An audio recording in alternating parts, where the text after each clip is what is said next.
On this episode, we put the Mustang GT back together.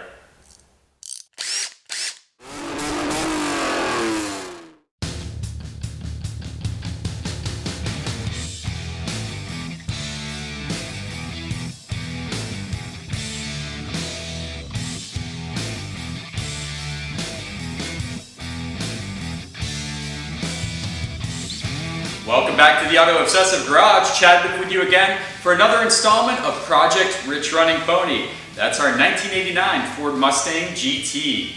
We took everything off on the last installment and now it simply needs to go back on, but we just don't slap everything on. You saw how we cleaned up everything. We also got new gaskets to put in. The new injectors are back for their cleaning and flow matching, so that's fantastic. We're going to slap in some gapped correctly spark plugs and then just get it back together, guys. We got to move forward with diagnosing our fuel issue, and these are all issues that need to be taken care of too. So without further ado, let's get in the garage and get some work done. We've got our freshly oiled BBK intake ready to go back with its nice filter, pipes cleaned up a little bit. We're going to sneak it up through the wheel well and stick it out the access hole, so this is going to be kind of tricky. Let's see if I can get this in one go.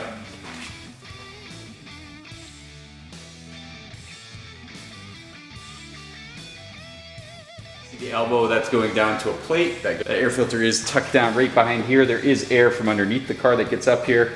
So that is the source of cold air for this cold air induction system. Like I said, you want to go ahead and install the harder to access things first before you start to put more and more stuff back in the engine bay. So we're going to get to those spark plugs. They're a little rough to get to. I opted to go for the Motorcraft ones. Why not? OEM can't be wrong. The other ones are completely fouled, so we're going to pull all of those out. We did reinstall them after the compression test, so let's get back in there and pull all 8 of those out. What is the actual spark plug part number? There it is, folks. That's what I'm going to be installing, 8 new plugs on our beautiful foxbody here. So let's get them in the car. All right, real quick before I throw these spark plugs in the vehicle, something you always want to do is check that gap.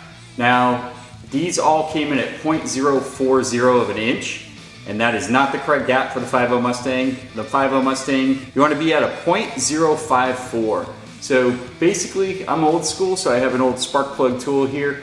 Go ahead and use this part here, the little hole opening, to open up the gap.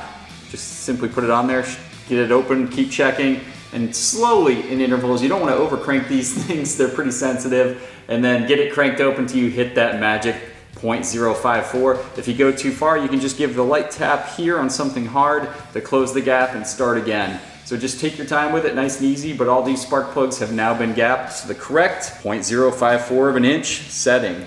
So they're ready to go in the car. I'm gonna check the gap on the old ones too, just to make sure. Sometimes people skip that step.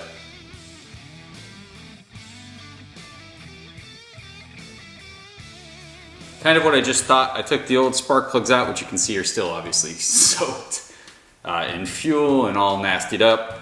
Went ahead and checked the gap, and they are all at, yep, they're about a 0.045, which is wrong. They should be a 0.054.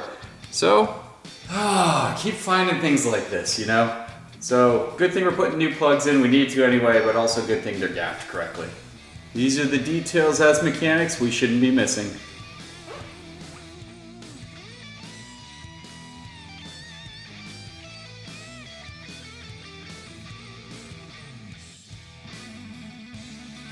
All right, spark plugs replaced. Time to put our injectors in the Mustang. Now, of course we're gonna get them sent to a professional service. One of my favorite places to use is Fuel Injector Clinic. Actually, they're the only ones I use. For any time I get an older car and I'm having fuel issues, or I have old injectors or buy used injectors, I send them there to get them taken care of. They are just top quality. Love their services. So they not only flow test and match all the injectors, they replace all the parts that need any replacing, and they take care of all the rubber O-rings, all the little things. So when you get your injectors back, they're ready to go in the vehicle. Another really cool thing is the data sheet here, which I'm going to take a photo of and explain in greater detail. But if we open up the box, we'll see our injectors nicely packaged inside. These are the stock GT. They come all ready to go. As you can see, they're cleaned up. They've got new O-rings. Yeah, this is what you want when you're putting a car back together.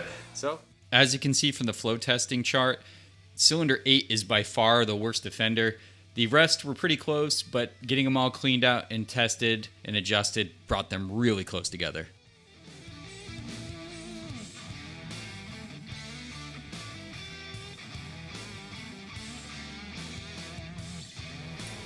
After all the injectors are installed and you painstakingly made sure you didn't pinch any of the O-rings, especially the ones connected to the fuel rail, and you think you're good to go, before going through all the heartache of having to tear this apart again, go ahead and prime the fuel pump. Easily do that by connecting your battery again. You can leave everything off the engine, it's fine. And we'll turn it to the run position without giving it gas, so not start the vehicle, just key on, engine off. Should pressurize the fuel rail, and you'll see if you have any obvious leaks at your newly installed injectors. Let's go ahead and do that now.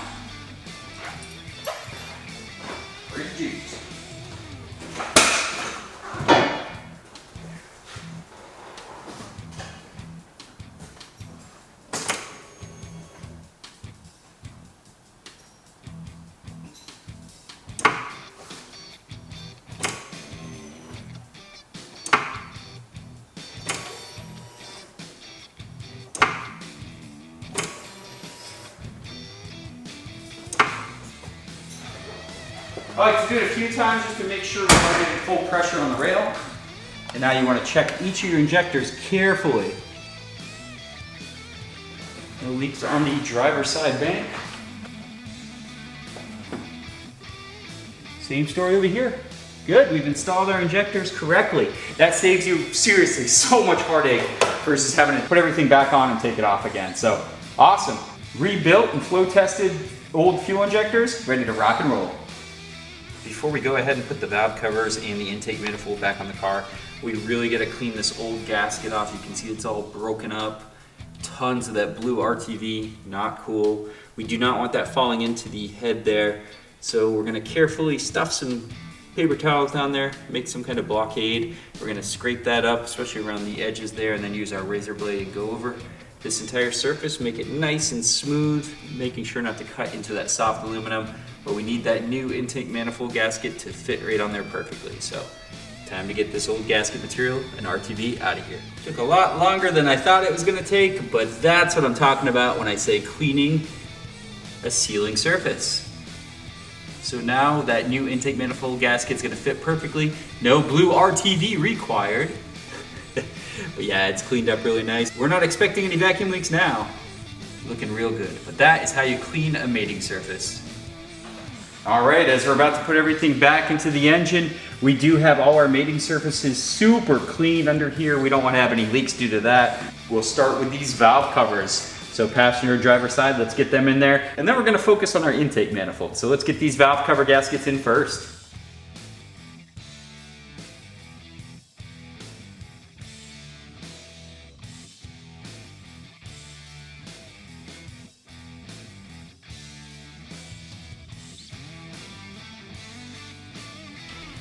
Valve covers installed. Time to install our intake manifold back on the Mustang. Unlike the previous person, or a couple of people that have been on here working on the car, we're gonna go ahead and put a new gasket on there. So let's go ahead and do that. We got the mating surface all cleared up, which you guys saw last time. That step is very important. Don't cheap out on your time there. You gotta make sure this is gonna fit and not leak. We're also not gonna be using any RTV, go figure.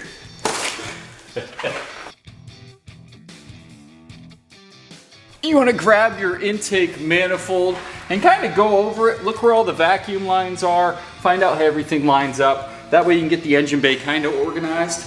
Well, let's go ahead and drop this in. Obviously we want to line it up with that gasket, not destroy the gasket, but you also don't want to go ahead and bolt it down before you do your vacuum lines, because having it be able to move is very useful. So let's try to get this lined up as best we can. An important thing is there is one vacuum line that drops down in there and you've got to get that, so.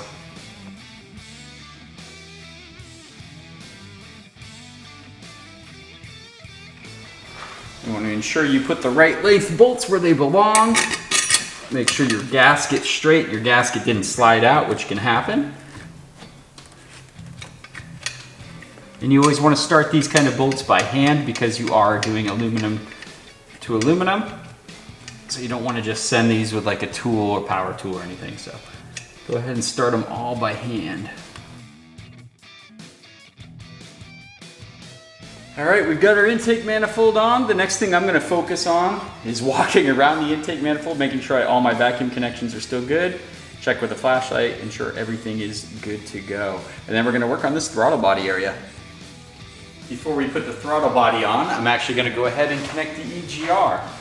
Before we do that, we do wanna replace the EGR gasket. It kinda only goes one way. If you look on here, it lines up with the holes. There's an oval opening and a smaller, just circular opening. So you want to make sure you orient the gasket correctly. To finish up the EGR, you do got to connect one more vacuum line. It connects on this hose nipple right here in the rear. And there we have it. EGR is operational. For the throttle body gasket, we're obviously going to put the correct size on since we are running a 65mm throttle body.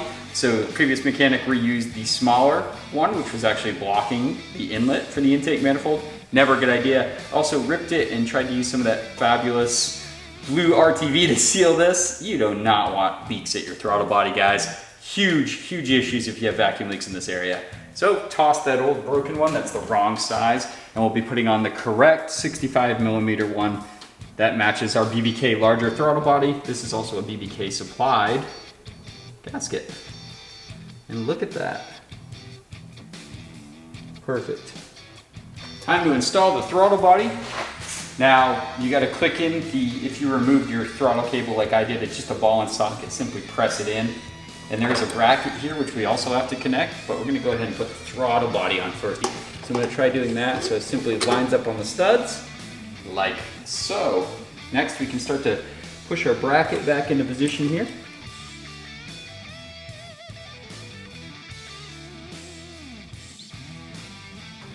Cool, throttle body is all connected, EGR is all connected. Nice, we just need to put the rest of the intake track back together. All right, time to complete the intake by connecting it to the throttle body. That's pretty important, right?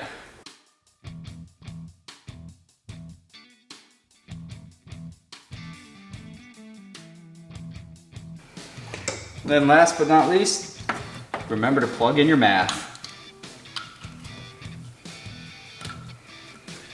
And with that, everything under the hood is back together.